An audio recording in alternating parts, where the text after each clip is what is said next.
Now that you know how to pick your location, my name's Jessie, and I'm here to help teach you how to plan a budget. Have you ever walked into the store and told yourself, okay, you can't spend more than $30? I know I have. And guess what? That's planning a budget, just a little bit of a lower scale. So we're going to start off by doing the same thing. You're going to want to pick a total amount that you can tell yourself, I'm not going to exceed. That you feel comfortable spending this amount for your trip. To do this, I would seek advice from friends and family as well as considering using online tools.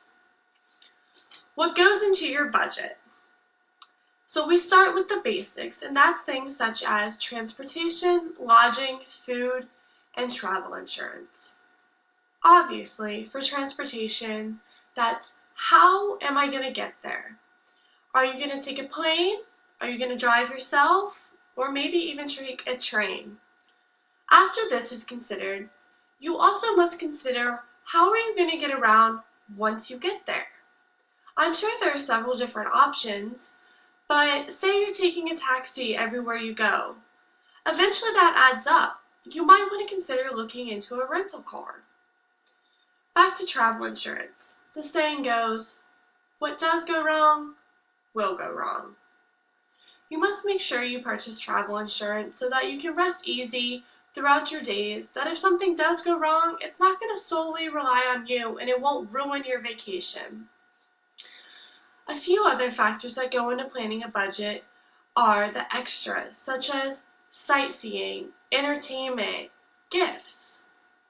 The whole reason you're going on this vacation is to see the sights. You're not going to go to Paris without seeing the Eiffel Tower. That's crazy. So you've got to make sure you consider the fact that not every site is free. Also, you want to consider your options.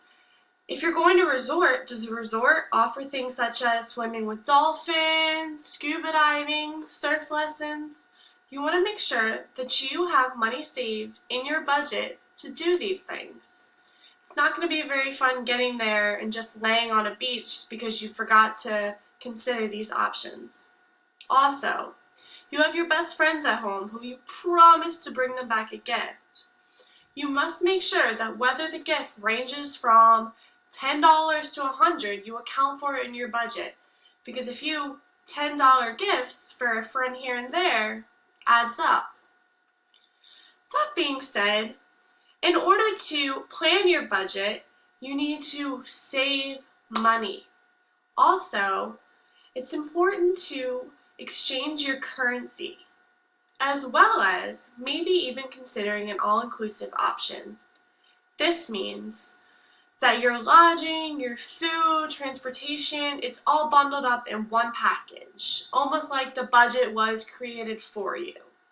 There's no worrying about overspending, underspending, except for maybe things like gifts and entertainment.